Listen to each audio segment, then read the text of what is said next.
Assalamualaikum warahmatullahi wabarakatuh, Pak Ustadz. Waalaikumsalam warahmatullahi wabarakatuh. Mohon izin, Ya. Roni Sukino hadir lagi, Bapak. Ya, alhamdulillah. Sudah selesai operasi ketupatnya. Sudah, Bapak.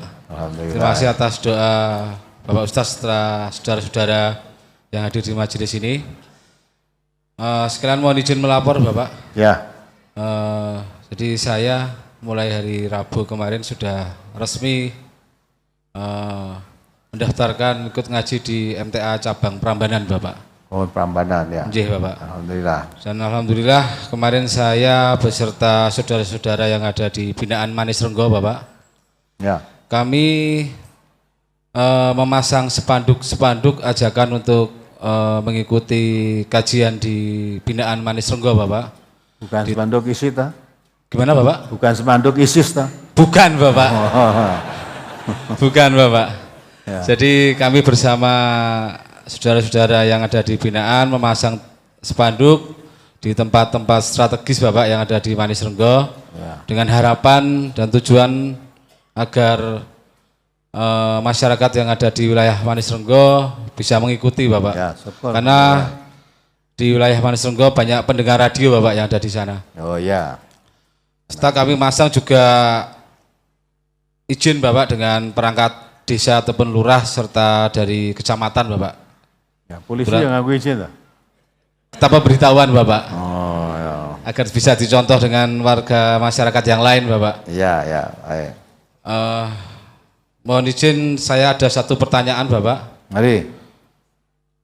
Benar kata Ustadz bahwa kalau kita akan mengamalkan hasil kajian di MTA, pasti akan mendapatkan tantangan dan ujian.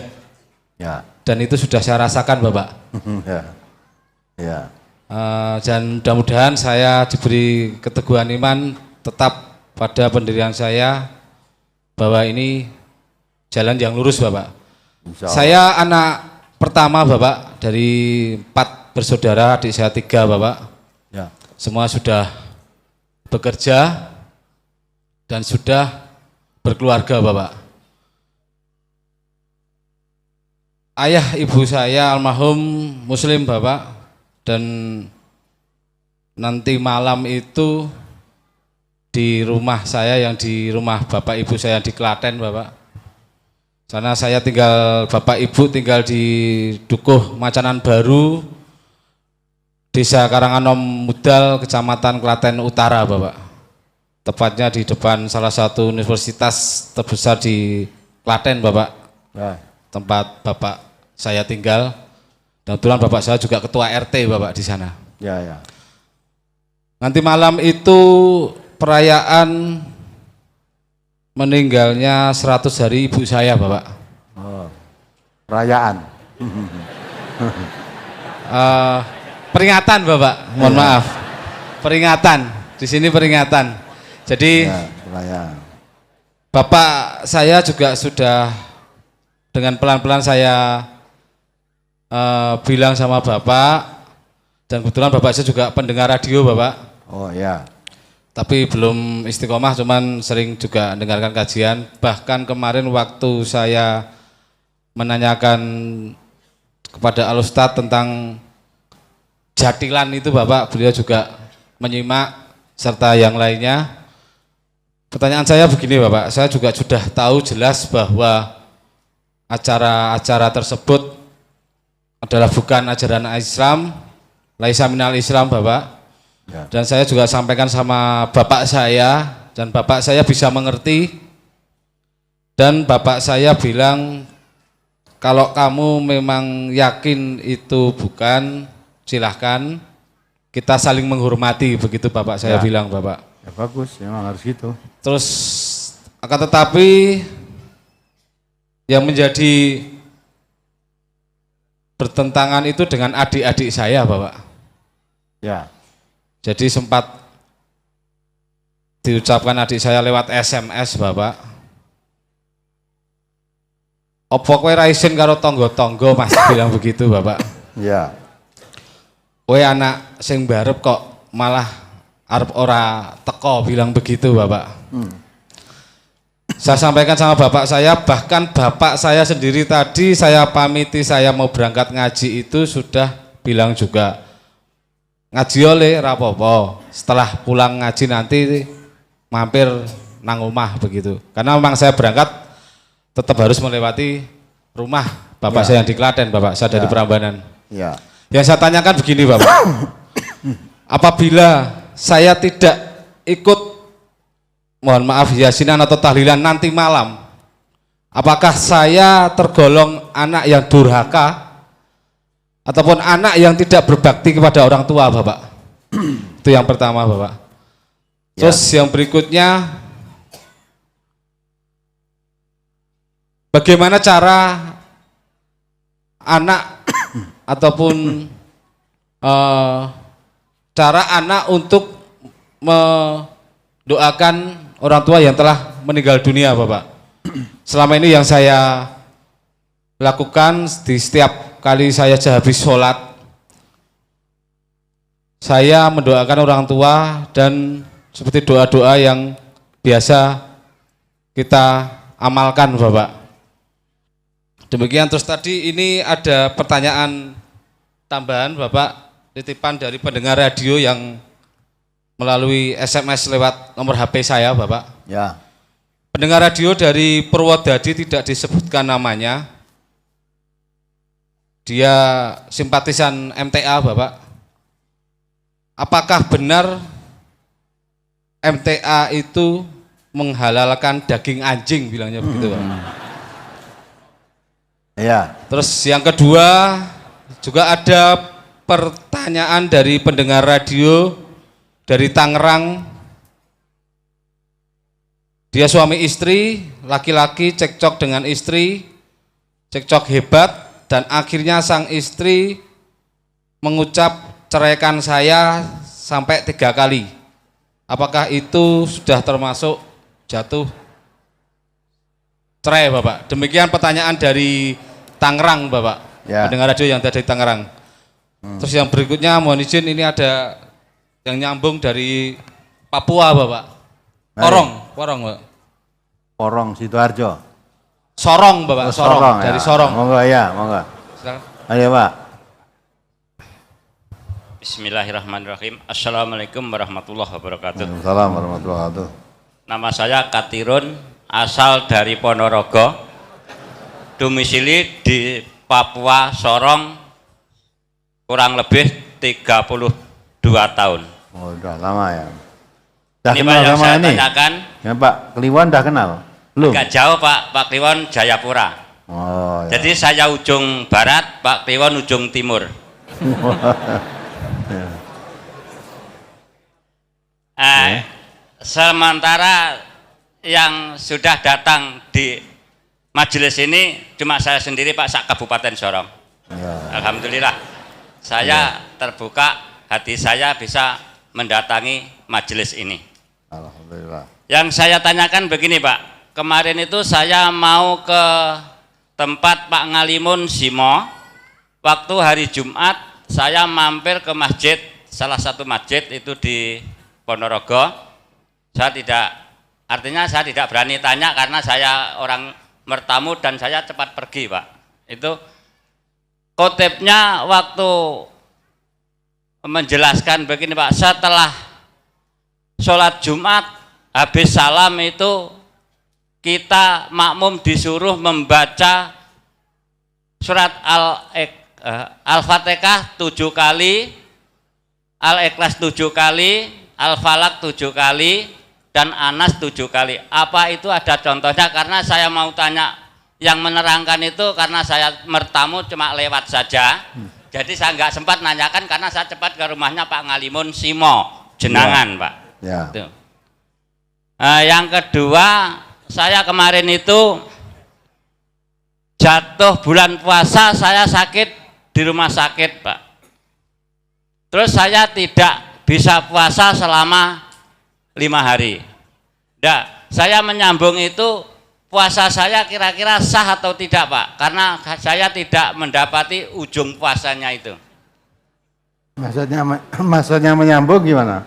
Karena saya waktu ujung puasa itu kan mulai puasa saya sakit, dirawat di rumah sakit. Oh ya. Nah, setelah 5 hari saya sembuh, nah saya puasa, itu kan menyambung Pak namanya. Ya, ya. Nah, itu puasa saya bagaimana dan Ya. saya nanti bagaimana caranya mengganti puasa saya itu Pak. Ya. Terima kasih nanti atas penjawabannya Pak Ustadz dan penerangan untuk saya. Akhiri sekian, terima kasih. Assalamualaikum warahmatullahi wabarakatuh. Assalamualaikum warahmatullahi wabarakatuh. Jadi dari Pak Roni Sukino ya dah. Tanya, kalau tidak ikut tahlilan ya dalam acara kematian ibunya, apa itu termasuk berdurhaka kepada kedua orang tua? Gimana? Tidak. Ya, karena acara itu tidak dicontohkan oleh Rasulullah dan sahabat-sahabat Nabi. Nah, kalau itu tidak dicontohkan, kalau kita mengadakan, malah itu nyalai tuntunan. Ya, tapi orang tua nggak suka, sukanya kalau ikut, ya karena orang tua tidak tahu. Ya, nah, tadi katanya bapaknya sudah mengerti ngaji ya kan disampaikan saja hasil ngajinya. Sebetulnya yang begitu tidak ada tuntunannya Bapak, yang begitu itu menurut Islam tidak ada tuntunannya. Acara kematian dengan cara begitu 3 hari, 7 hari, 40 hari itu malah itu sebetulnya ajaran agama Hindu, bukan ajaran Islam. Kita orang Islam, yang itu ajaran Hindu ya biar dipakai oleh orang Hindu, orang Islam pakai ajaran Islam kan, maksudnya gitu. Nah, jadi tidak termasuk durhaka kepada orang tua.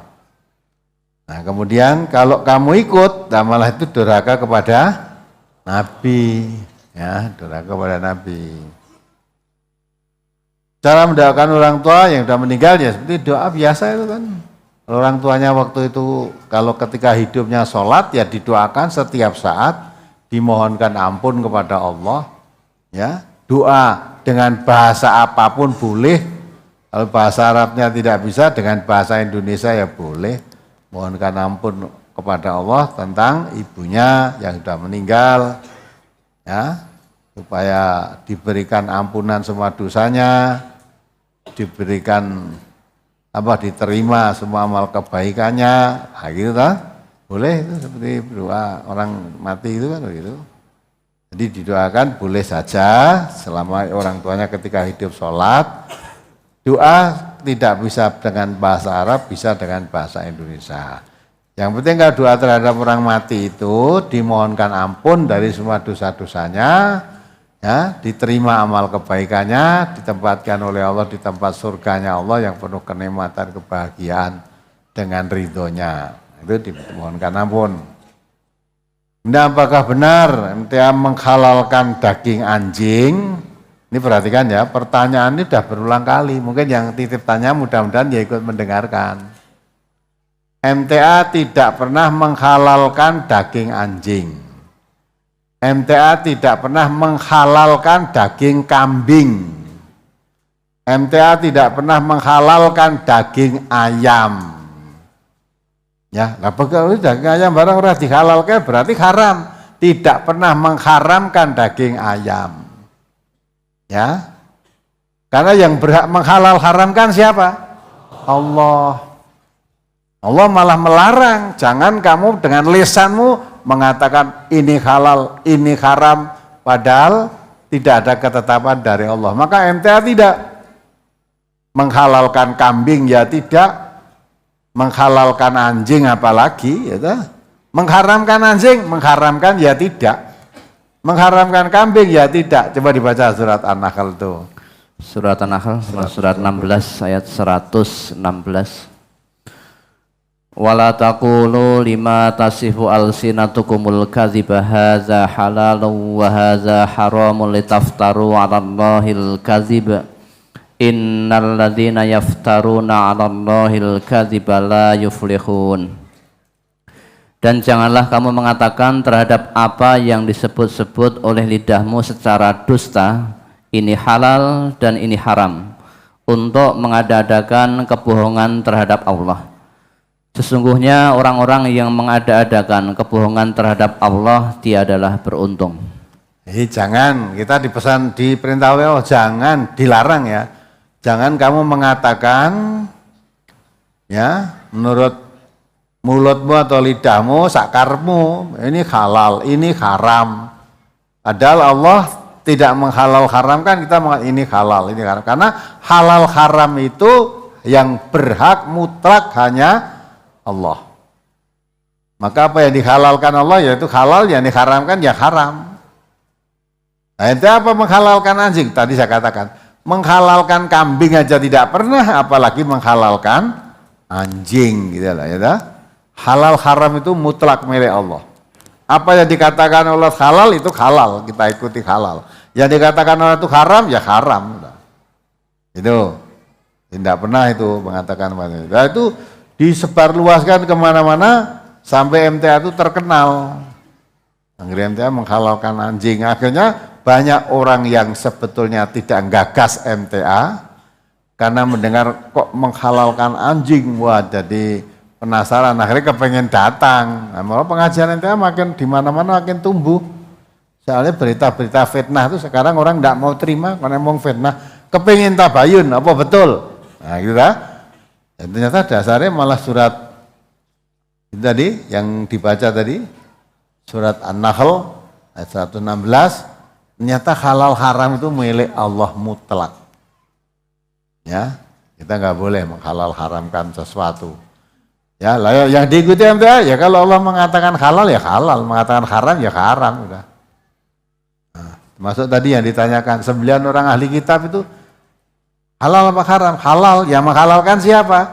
Allah. Coba dibaca lagi tuh surat Al-Maidah ayat 5 itu yang menghalalkan itu Allah. Kalau Allah sudah menghalalkan, kamu mau mengatakan haram, alasanmu apa? Nah, ahli kitab dulu dan sekarang kan lain, sama. Ahli kitab zaman Nabi Muhammad ya sudah seperti itu. Ya, dan Al-Quran diturunkan oleh Allah yang menghalalkan sembelihan ahli kitab tadi. Ahli kitabnya ya sudah seperti itu. Kalau ahli kitab itu mentaati kitabnya betul, mengimani kepada Nabi Muhammad. Ya. Surat Al-Maidah nomor surat 5 ayat 5. Al-yawma ukhilla lakumut thayyibat wa ta'amul ladzina utul kitaba khillul lakum wa ta'amukum khillul lahum. Ya, dah. Yo. Pada hari ini dihalalkan bagimu yang baik-baik, makanan atau sembelian orang-orang yang diberi Alkitab itu halal bagimu, dan makanan kamu halal pula bagi mereka. Ya, apa itu ayat 5 menerangkan tentang kehalalan makanan orang ahli kitab. Nanti kok menghalalkan, yang menghalalkan itu Allah. Maka Allah mengatakan halal, ya halal kita. Masa Allah mengatakan halal terus kita mengharamkan? Nah, itu kan. Nah, kemudian dari yang tadi, ya. Istri mengucapkan Istri cerai. mengucapkan cerai sampai 3 kali. Sampai 10 kali pun tidak jatuh cerai. Kalau yang mengatakan cerai itu istri. Kalau yang mengatakan cerai suami sekali dah cerai. Ya, kalau yang mengatakan istri walaupun 1000 kali tidak cerai. Karena yang punya hak cerai itu siapa? Ya, suami. Istri enggak. Istri sudah saking anyele mengatakan cerai pada suaminya 3 kali atau 5 kali tidak jatuh cerai. Tapi kalau suaminya mengatakan kamu saya cerai, sudah jatuh. Ya, terus sambungannya Bapak tadi. Setelah salam salat Jumat disuruh membaca Al-Fatihah 7 kali, Ikhlas 7 kali, Nas Falak 7 kali. Ya, itu apa ada tuntunannya? Nah, mestinya Bapak tanya sana yang tanya. Sepanjang pengetahuan saya itu tidak ada tuntunannya. Ya. Biasanya gitu itu dimulai Falak 7 kali, Fatihah 7 kali, Nas 7 kali, terus apa? Falak Qul huwallahu 7 kali. Itu tadi sampai sudah ini terus dibacotkan la ilaha illallah. Lah, gitu Pak ya. Nah, jadi untuk mengawali mau tahlilan itu diwalai itu dulu. Nah, kalau ditanyakan tuntunan, tidak ada tuntunannya. Entah karena kebodohan saya yang belum tahu. Karena belum tahu ya tidak mengamalkan, karena perintah Allah wala takfu ma laisa laka bihi ilmun. Kamu jangan mengamalkan amal perbuatan ibadah yang kamu belum tahu ilmunya. Ya. Kalau belum tahu ilmunya, cari dulu sampai hari ini belum temukan ilmunya tentang itu, maka ya tidak usah ngamalkan. Tapi tidak usah menyalahkan. Mungkin orang yang begitu sudah tahu ilmunya, ya. Sudah tahu ilmunya. Kalau ditanya ya tidak tunjukkan dalilnya, la Fatihah ya la apa toh? Ya. La ilaha illallah ya la apa toh kan itu? Ya memang apik, Fatihah ya apik, la ilaha illallah apik, Nas Falak, ya, Ikhlas itu baik semua. Tapi sekalipun baik kalau tidak ditempatkan pada tempatnya jadi tidak baik. Maka kalau ditanya, lah salah ya apa? Ya elek ya apa? Ya elek ora nurut tuntunan itu aja. Awal puasa sakit 5 hari atau nyambung. Nah, jadi puasa tidak dari awal, jujuk dari tengah atau dari sepertiga, ya, 2/3. Terus bagaimana? Lah yang sakit 5 hari tadi karena tidak puasa disebabkan sakit, nanti diganti pada hari lain selain bulan Ramadan, ya. Karena minkum maridon aw ala safarin fa'iddatum min ayyamin qad. Jadi kalau siapa sakit atau dalam musafir tidak puasa di bulan Ramadan, puasa yang ditinggalkan nanti diganti di hari